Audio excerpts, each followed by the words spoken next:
The Ghost of Route 246. It was December 2019, and a bitter winter had settled over the city of Kyoto. The kind of cold that seeps through walls and finds you no matter how many blankets you pull over yourself. The kind of cold that makes the streets feel emptier than they actually are.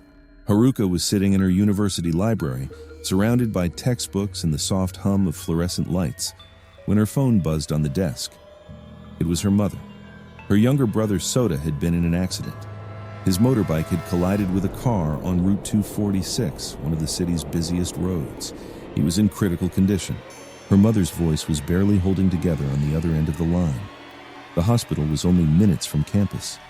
Haruka didn't even stop to pack her bag. When she arrived, her family was gathered outside the ICU, their faces pale and hollow. Nobody spoke. They just sat in the hard plastic chairs under the white fluorescent lights and waited. Hours passed. Finally, a doctor emerged and told them that Sota had stabilized. He was out of danger. The relief in the room was immediate and physical, shoulders dropping, breath released, her mother covering her face with both hands. When Sota was moved to a regular ward, Haruka went in to see him. The moment he saw her, he began humming softly to himself. Not a recognizable song, just a low, tuneless sound. Haruka sat beside his bed and smiled, chalking it up to the medication. When she asked him about the accident, he stared at her blankly, as though she were speaking a foreign language. Then, without warning, Sota swung his legs off the bed. He stood up, this boy who had been screaming in pain just hours earlier, and began limping across the room toward the window. "Sota, what are you doing?" He didn't answer. He reached the window and stood there, perfectly still. The room felt different suddenly, quieter. The air itself seemed to thicken. Then, slowly, Sota lifted one leg and placed it on the windowsill. Haruka's heart lurched into her throat. She ran toward him, but just before she reached him, Sota looked back over his shoulder. He was smiling, but it wasn't his smile. The shape of it was wrong. The eyes above it were wrong. The face she had known her entire life had become a stranger's face wearing a familiar mask. He lifted his second leg onto the sill. Haruka screamed and lunged for him. She grabbed his arm and pulled with everything she had. Then, she ran into the corridor, shouting for help.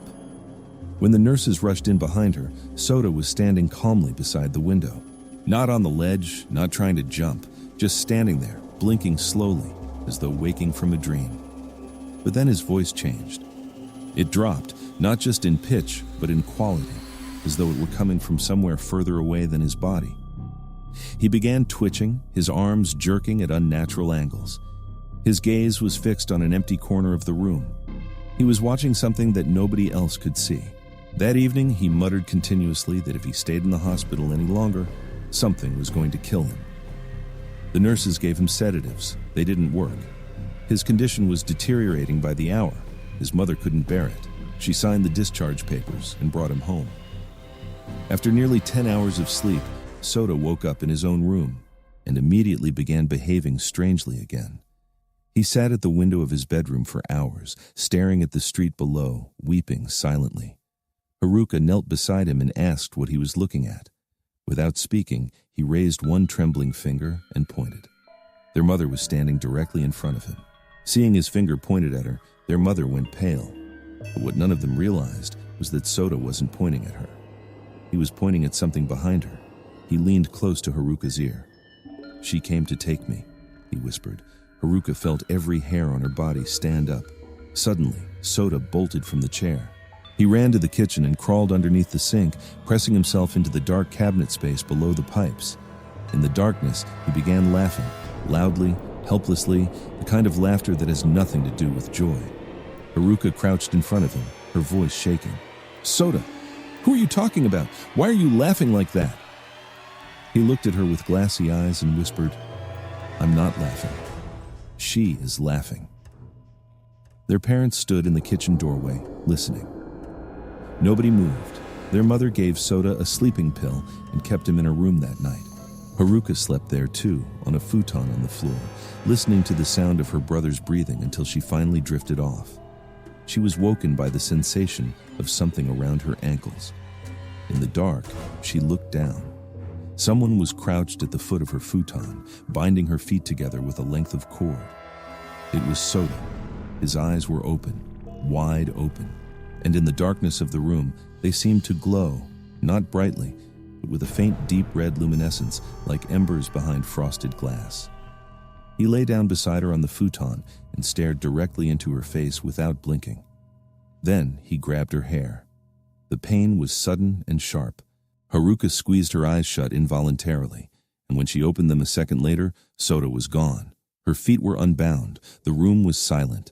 A nightmare, she told herself, just a nightmare. She turned over. A woman was lying beside her. Haruka's scream tore through the house. By the time their parents burst into the room, the woman was gone. Haruka was sitting upright on the futon, shaking, trying to find words for what she had seen.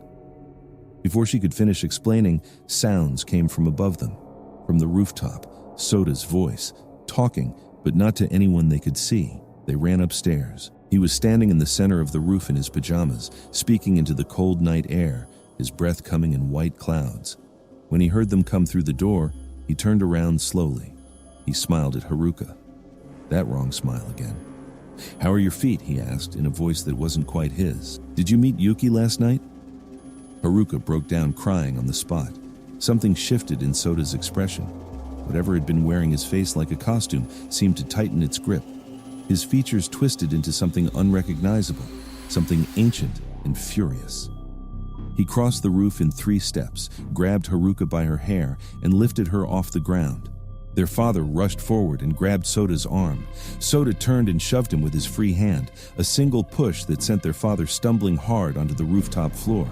Then Soda screamed. A sound that wasn't human and wasn't animal, something in between, something very old. And then he collapsed, instantly unconscious, onto the cold concrete. When Soda came to the next morning, he was sitting in a chair in the living room. His wrists were gently bound. A Shinto priest sat across from him, eyes closed, lips moving in quiet prayer. When the priest opened his eyes, he looked at Soda for a long moment. Then he addressed the family. "Something followed him back from the accident site," the priest said quietly. "A young woman. She died on that road. Her spirit attached itself to him at the moment of impact, and she has been here ever since." The family went cold.